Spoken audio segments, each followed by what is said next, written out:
คำนี้คำระเบิด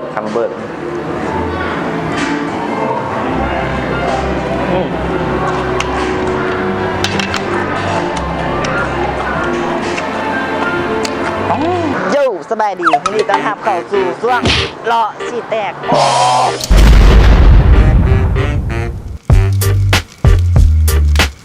ไม่ได้เห็นโดนอีกละก็นึกส่วนนักศึกษาเนี่ยโอ้ยอยากให้ฮู้ว่าหัวใจรักจริงเพลงแหละหากเริ่มเรียนมาก็ตะก้องกันเลยคือว่าอยากจะมาเลาะกินแต่แนวมันเป็นเผ็ดกันคือว่าช่วงนี้อากาศไม่หนาวเว้ยกินเผ็ดแก้หนาวใช่ไหมไปเจ้ากินฮอนแก้หนาวเขามากินเผ็ดแก้หนาวมื้อนี้เขาอยู่ที่แถวไอเต็กได้ยินข่าวว่าไม่ได้ยินดอกเพื่อนเขามากินแบบกินตำทานเพิ่นเป็นตำที่แบบแซ่บนัวอะไรเขาก็เลยคิดว่ามาลองมึงธรรมดามาลองจริงๆมึงก็หิวเลยมาแข้งโอ้ร้านเรามีทีเด็ดเลยแบบว่ามีทีเด็ดอยู่ที่คนตำคนจะโซลีลาโจบอกไปแล้วเขาจะโบโซนอีกกูหน้าแตกเลยออนไลน์เนาะไปลองกำหน้าเข้าไปห้างนึงกันเนาะไปเนาะห้างเพิ่นเนาะออกมาเบิ้งแต่หน้าคนแบบโอ้โหฟินอย่างขนาดนั้นเบิ้งหันหลังเห็ดแบบว่ากูอยากนอนล่ะนี่เดี๋ยวเขาไปสั่งกันเลยเนาะว่าไปสั่งเขาเดี๋ยวเขาไปเบิ้งกันเลยแล้วจะมีเมนูอย่างแนะนำเขาไปพิเศษไป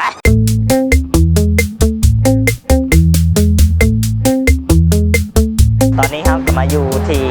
ห้างเรียบร้อยนะแล้วจะมาสั่งต่ำเลยอ่ะนี่มาเบิ้งแต่คนต่ำก็คือจะเป็นตาแซ่บละเอานี่ขอใส่คำว่าแม่ค้าละแม่ค้ามีแบบเมนูอย่างแบบเด็ดๆแนะนำให้เนี่ยเอาแม่ค้ายิ้มแบบตำถาดเนาะโอ้เดี๋ยวขอเบิ้งนี่ส่วนใหญ่แบบลูกค้าก็จะมาสั่งเอียงวะโอ้ตำถาดกับตำส้มปูยอก็ถืออยู่ว่ะอันมึงกันถือเลยสันนั้นเขาก็เอาสันเขาตำอื่นเอามึงถามไม่ไงวาลินเอาสันเขาเอาตำถาดว่าจะกินเบิร์ดดีว่ะมึงมากระไผ่สิบบาทเอาตำถาดอันนึงกับตำปลาหมึกเดี๋ยวมันมีอันพวกทอดน้ำแดงข้างเราน่ะบุญมันจะธรรมดาเนี่ยจืดลูกซิ่งซะเดี๋ยวสิกินบูเบิร์ดมีหลายจืดอยู่จืดเอ็นไก่อย่างตรงนี้แต่ว่าจืดลูกซิ่งก็พอละเพียงแต่เดี๋ยวเขาไปถ่ายอยู่โต๊ะเลย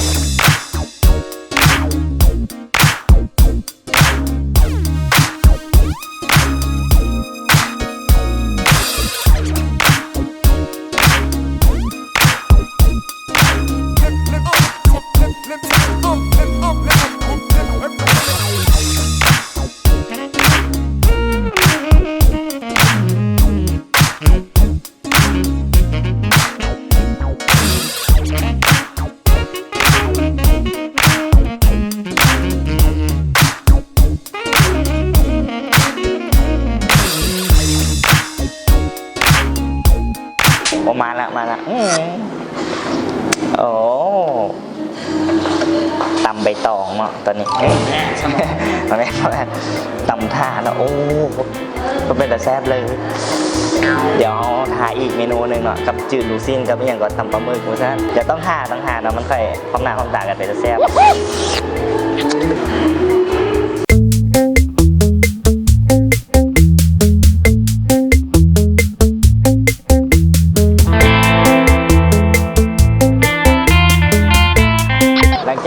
สั่งได้คกที่1เลยเนาะห้องกำลังหาคกที่2เอ้าใส่บ้างที่ไปนางหากูก็ว่าอะไรก็ท่าไหวกูมีแนวว่ากูเหงากูก็เลยออกมานอกจัดหนา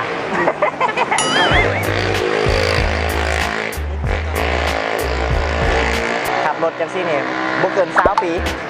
โอ้พี่บ่าวเอาไปอย่างคือต่ำคือใส่ถุงมือเบื้องเดียว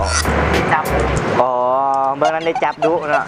เบื้องนั้นแม่ก่อนเบื้องนั้นเราได้จับดุนะคือแบบเบื้องขวาได้ใช้งานดุทีนะเบื้องซ้ายมันไม่ค่อยได้ใช้ทีนะแบบว่าโอ้เรากำลังพอดแล้วล่ะสินะ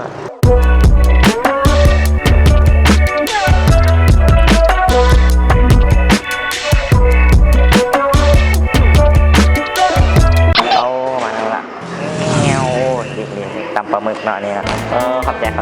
มาเบิ่งดูเมนูเขาอันนี้เป็นตำไงตำทะเลรวมอันนี้นะอันนี้ตำปลาหมึกปลามื้อนี้แค่กะทิกินเบิร์ดดีแบบมันนี่นะมาเสียงมาสิมึงกันปลาตำถาดหมดไงให้มึงเบิ่งให้ มันอยู่เฮือนกินอันนี้ล่างอิ่มแล้วนี่ ความใหญ่ ว้าวเอามาสิลองซีเบิ้งสั่งน้ำโอ้โดยมันละมาแล้วเนาะโอ้ได้ทันใจแล้วซ้ำ ปลาหมึกนี่ปลาหมึกสดเลย ถึง จ้า ปลาหมึกเย็นดีเว้ยลงใส่น้ำก้อนมา เดี๋ยวลงใส่น้ำกุ้งมาขั้นเราใส่น้ำก้อนก็คือว่ากุ้งกันต้องน้ำก้อน กุ้ง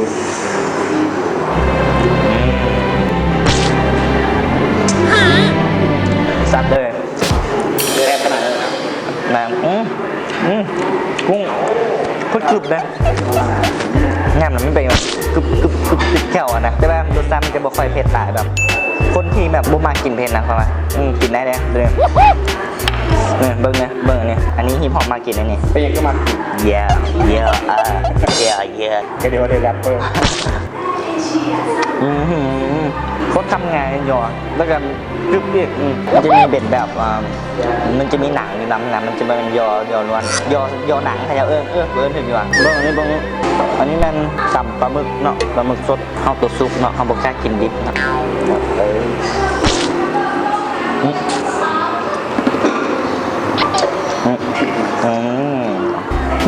แซ่บเลยบ่ได้อวยเลยนะบ่ได้อวยแบบสดน้ำเลยแบบตัวมันบ่ค่อยเผ็ดนะจนมากินเผ็ดแน่นอนสดน้ำเลยตัวนี้มากินกันต่อป้า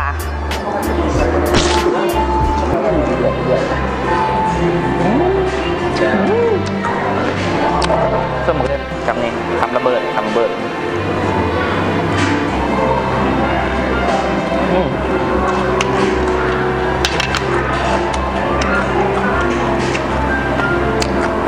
แปลกแล้วสัมผัสธรรมดาเนี่ยงอดปูมาก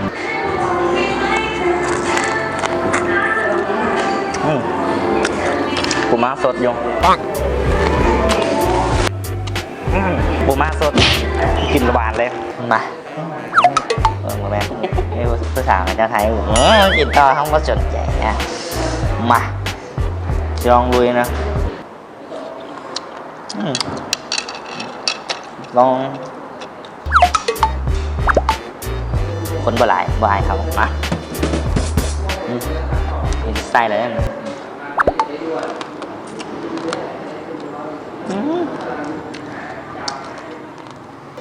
สาใจไปครับดับแก้หนาวแก้หนาวอะไรแก้หนาวแล้วแก้หนาวห่างแล้วมาสั่งน้ำเย็นอีกว้าวมาสั่งกินโรซินมาโอ้โหขอบใจเขาสั่งกินแล้วชินมานะ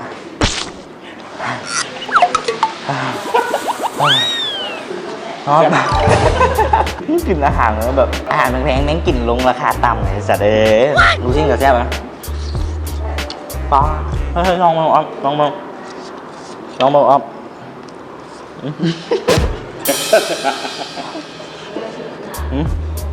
เป็นไงเฮ้ยอ้อนก็แหงไปเลยเนาะเพราะแบบข้าเจ้ากินเดี๋ยวเขาจะน้ำคานของบุษราไทยไปเบิ้งนะบุษรามาเป็นว่าหันราคาหลายอีหลีมามือเดียวมันตั้งแต่พวก2 มือด้วย2 มื้อจังไหนยังให้กดจับนึงทีวะเฮ้ยมันผิดกฎจราจรนี่ไงมา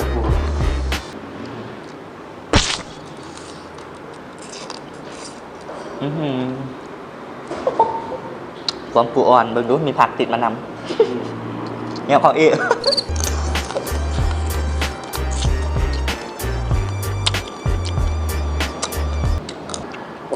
ผมให้3 ผ่านเป็นยังอร่อยเบิ้ง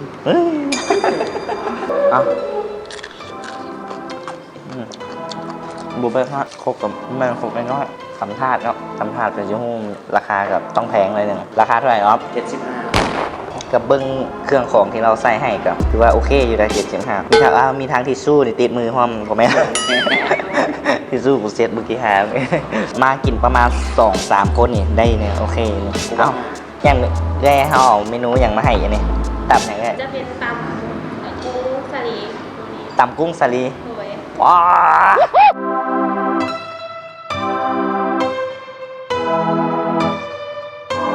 โอ้โหเราเห็นเขามาถ่ายรีวิวเราบอกว่าเอาตำกุ้งแมงมีมาให้อ้อมมาละซาลีสลีว่าเอ้ยน้องมาแล้วมาให้แถมให้ครกนึงคำว่าเบิ่งดูนะป้าเมีย มาเป็นฝัก มาเป็นฝักเนี่ยมาสิลองกินเบิ้งมา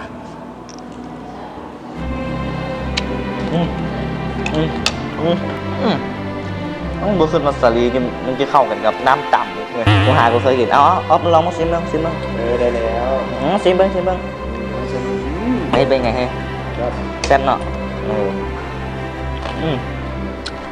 มันเข้ากันเนี่ยฮะขนาดวันกูสั่งต่ำสาลีกับกูสั่งอ่ะมันกินง่ายนะมันติดแซวอยู่หนังลองเบิ้งเลย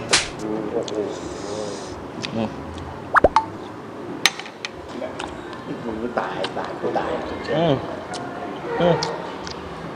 แซ่บแล้วยันมันแซ่บต่ำสาลีใส่กับกุ้งแซ่บบุคคลว่ามันจะเข้ากันแน่เอ้ามาอีกแล้ว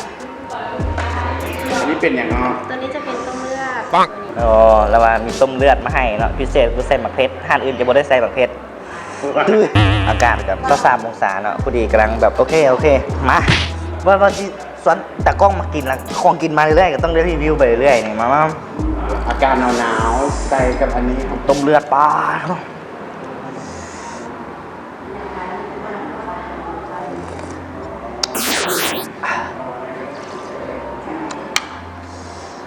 โอ้ยยังขี้ปากนะ น้ำต้มเลือดนะมันเป็นแบบคล้ายๆน้ำต้มยำนะต้มยำแบบต้มยำกุ้งอย่างเงี้ยนี่เนี่ยว้าข้าวเจ้ามาเลยฮะฟังรุ่นนี้ฟังยาวเลยกูจะเดี๋ยวมันจะมาถ่ายน้อยเดียวยาว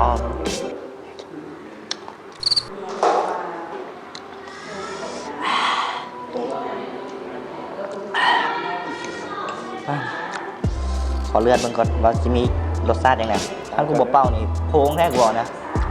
ปากกูนี่แหละโพง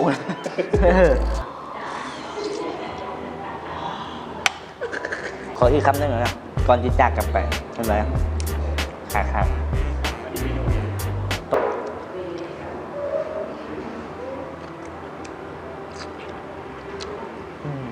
ประเด็กแล้วครับกลัวแล้วกูว่าตายแท้เลยบวกคนเบิ้งนี่ตายแล้วมันโคตรสาใจเลยฮะกินต่ำสดต้มร้อนต้มเลือดใช่นะ นี่จืดซะอีก สิได้คอยญาติกินนะเนาะแต่ว่าก่อนที่กินแต่ต้องขอบใจค่าต้มเลือดมันก่อนเนาะเพิ่นเอาต้มเลือดมาให้เขากับอาหารมื้อนี้เนาะแอกบ่ได้นะมื้อนี้เขาก็ได้มากินต่ำท่านแรดแซ่บนัวเนาะต้องมีถ่ายนิดนึงแรดแซ่บนัวแต่ว่าคนต่ำมันน้อยดิเนี่ยตบแดงมาแล้วกูให้เขากำลังสิปิดไม้เลยอันนี้เนาะก็คืออย่างจืนแขนไก่เอาเขาขาไก่ก็มีแขนไก่ซูบะหมี่เสมอละเมื่อกี้กำลังสิปิดห้านรีวิวเบิ่งเจ้าของร้านเราเอาอันนี้มาให้อีกนี่จะอย่างวะแกงชิ้นหมูต้มส้มกูดกระดูกหมูครับจืน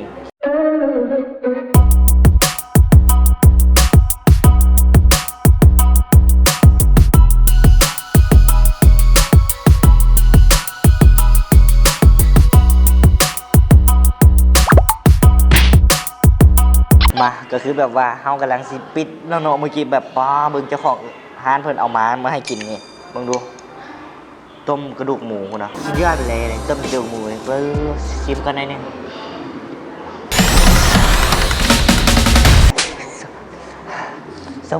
ส้มอีหลีเว้ยน้ำมันโคตรสะใจเลยมากิน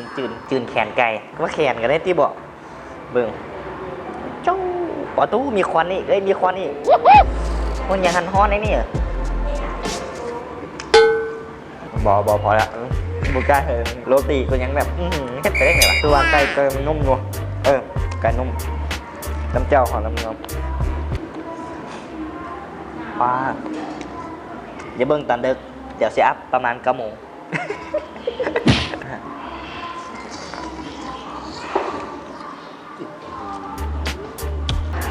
ต้มกระดูกหมาครับหมู กระดูกหมูนะ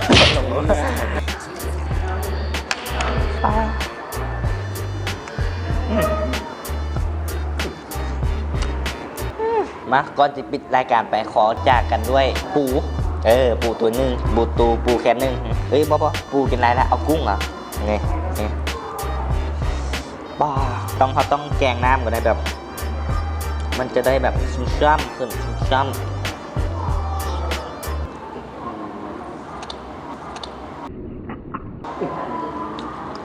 ตาย